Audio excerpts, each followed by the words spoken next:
Hello বন্ধুরা, কেমন আছো তোমরা সবাই? আশা করি সবাই খুব ভালো আছো। আমিও খুব ভালো আছি। চলে এলাম নতুন আরও একটি ভিডিও নিয়ে। আজকে খুব সকাল সকাল আমি ঘুম থেকে উঠেছি, যেহেতু আজকে আমার একটু বাজার আসবে। ছেলে অফিসে যাওয়ার আগে বলছে বাজার করে দিয়ে যাবে। গতকাল ছিল শুক্রবার, শুক্রবারে ও যায়নি, দেরি করে ঘুম থেকে উঠেছে তার জন্য। মজার বিষয় হচ্ছে কি, বলছে ওকে মাছ আনার জন্য, কিন্তু ও 2 সপ্তাহ আগে যে মাছগুলো এনেছিল ওগুলো এনেছে। মাঝখানে শুধু ছোটো মাছগুলো আনছে। ছোটো মাছগুলো আমাকে ছবি দেখাইছে যে এগুলো কি আনবো। আমি বলছি ঠিক আছে নিয়ে আসো। আর রুই মাছ, কই, শিং এগুলো এনেছে। অল্প করে মাছ আনিয়েছি। আর এবার আমি শুটকি আর আনাইনি, কারণ হচ্ছে শুটকি মনে হচ্ছে আমি আর খাবো না। আমি শুটকি আমার জীবন থেকে হয়তো বাদ দিতে হবে। তো যাই হোক, মাছগুলো কেটে ধুয়ে পরিষ্কার করে সব গুছিয়ে ফ্রিজে তুলে রেখেছি। আর এদিক দিয়ে এসে দেখলাম যে আমার যা অনেক কিছুই এগিয়ে রেখেছে। বলছে যে তুমি শুধু মানে মাছের যে ছোটো মাছের তরকারিটা রান্না করবো, ওটা শুধু রান্না করবো, আর একটা ভাজি করব। ওই শিং মাছের যে ডিমগুলো ছিল, ওই ডিম মানে তরকারিতে কেউ খায় না, তার জন্য আমি চিচিঙ্গা দিয়ে ওই শিং মাছের ডিমগুলো ভাজি করব। তারপর হচ্ছে শিং মাছ আবার ছেলে মেয়েদের জন্য আলাদা করে রান্না করব, ছোটো মাছ আবার আলাদা রান্না করব। তারপর হচ্ছে রুই মাছ রান্না করব। মানে আমরা পরিবারের 6 জন লোক, কিন্তু 6 রকমেরই ধরতে গেলে 6 রকমেরই আলাদা আলাদা করে রান্না করা লাগে, কারণ এক একজন এক এক রকমের খাবার খায়। তো এখানে ছোটো মাছগুলো আমি আদা রসুন, তারপর অল্প একটু জিরা বাটা, তারপর হলুদ, মরিচ গুঁড়া, লবণ দিয়ে চামিচ দিয়ে মাখছিলাম, কারণ আমার একটু আঙ্গুল কেটে গিয়েছিল। তারপর জ্বালা করতে পারে, তার জন্য আমি চামিচ দিয়ে মাখাচ্ছিলাম। আর এদিকে একটু মানে কি বলে এগুলোকে, আমি ভুলে যাই, ধুন্দুল না ঝিঙ্গা জানি বলে, ওইগুলা দিয়ে বলছে ছোটো মাছগুলো রান্না করতে। তো ওইগুলো আমি সবজিগুলো মশলাটা কষিয়ে তারপর হচ্ছে সবজিগুলো দিয়ে দিব। এখানে আমি কোনো জল দিব না, কারণ কি ওইগুলো তো জলের সবজি না, কি জল উঠবে, এগুলো থেকে জল উঠবে। লবণ দিয়ে দিয়েছি না, এখন দেখো একটু ডেকে দিলেই জল উঠবে। আর মাছগুলো যে আমি মেখে রেখেছিলাম, ওই মাছগুলো উপর দিয়ে আমি যখন সবজিটা মানে একটু হয়ে আসবে তখন আমি মাছগুলো দিয়ে দিব।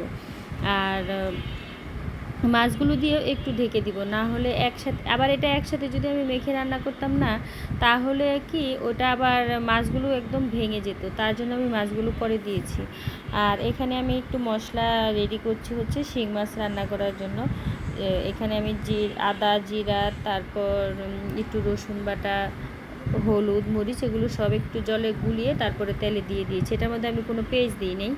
আর অল্প একটু নুন দিয়ে মশলাটাকে ভালোভাবে কষিয়ে নিচ্ছি। একটু ঢেকে দিব, ঢেকে মশলাটাকে কষিয়ে নেব। আর এদিকে আমার ছোটো মাছের তরকারিটা হয়েই আসছে। আস্তে করে সাবধানের সাথে নাড়াচাড়া দিচ্ছিলাম। আমার আবার কি জানো, প্রচুর ঠান্ডা লেগেছে। আর ঠান্ডাটা হয়তো আমার নিজের দোষে লেগেছে কিনা জানি না। ওই দিন বৃষ্টিতে ভিজেছিলাম আর হচ্ছে নারিকেলের জল খেয়েছিলাম, তার জন্যই হয়তো একটু ঠান্ডা লেগেছে। তো ঠান্ডা লেগেছে। এদিক দিয়ে মাছ কেটেছি। তো আমি রান্না করতাম না, দিদিভাই রান্না করতো, কিন্তু ছেলে বলে গিয়েছে মাছ যেন আমি রান্না করি, এই জন্যই আমার মূলত রান্না করে আসা। তো এদিকে শিং মাছটার মশলাটা আমার কষানো হয়ে গিয়েছে। এখন মানে শিং মাছগুলো কি রান্না করব, ওটা হচ্ছে ছেলে মেয়েদের জন্য রান্না করে রাখতেছি। আর গতকালকে চিকেন রান্না করেছিলাম, ওটাও কিছুটা আছে, ওইগুলোও গরম করে রাখবো। ওরা যেটা খায় খাবে, আর যদি না খায় যেটা ভালো লাগবে ওদের সেটাই খাবে, কারণ ওরা তো আর ছোটো মাছ খায় না, তার জন্য। তো আমার এদিকে শিং মাছের ঝোলটাও হয়ে আসছে। আর এদিকে চিকেনটাকেও আমি আবার একটু গরম করে নিচ্ছিলাম, কারণ ফ্রিজে ছিল, ফ্রিজে উঠানো ছিল। আমি একটু ভালোভাবে গরম করে রেখে দিচ্ছি। আর এদিকে আমার ভাজিটা হয়ে গেছে। আমার শাশুড়ি মার জন্য একটু মরিচ ছাড়া, লঙ্কা ছাড়া আর কি উঠিয়ে রেখেছি শিং মাছ। আর হচ্ছে ছোটো মাছের তরকারিটা আমি রান্না করে আমি চলে আসছি। আর আরও রান্না বাকি আছে, ওগুলো দিদিভাই করবে, কারণ আমার আবার কিছু কাপড় ধোয়ার আছে। কাপড় ভিজিয়ে রেখেছি, যদিও আমার কাপড়গুলো ধোয়ার দরকার ছিল না। দিদি বলেছিল যে আমি ধুবো, তোমার ধোয়া লাগবে না। আর কাপড় ধুয়ে এসে দেখি সকালবেলা কি সুন্দর না রোদ উঠেছে। আর আমার কাপড় ধোয়া দেখলেই মনে হয় রোদ চলে যায়। কি করি বলো তো। কাপড়গুলো আমার শাশুড়ি মা মেলে দিচ্ছিল। তো আমি বললাম যে তোমার সবগুলো মেলতে হবে না, আমিও মেলতে পারবো, তুমি ভাত খেতে যাও। তো এদিক দিয়ে আমি কাপড়গুলো মেলছিলাম। আমি বেলকনিতেই সব বেশিরভাগ কাপড় মেলে, আমি ছাদে খুব একটা বেশি যাই না, যেহেতু 7তলা ছাদ, তার জন্য আমি মানে 7তলা সিঁড়ি বাইতেও আমার বেশি একটা ভালো লাগে না। কাপড় মেলে এসে আমার শাশুড়ি মাকে খাবার দিয়ে আমরা নিজেরাও খেয়ে নিচ্ছি। তো আজকে সারাদিন এভাবেই গেল।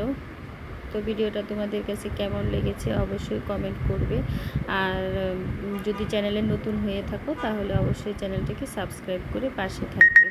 আজ এই পর্যন্তই, আবারও আসবো অন্য কোনো ভিডিও নিয়ে। সবাই ভালো থেকো।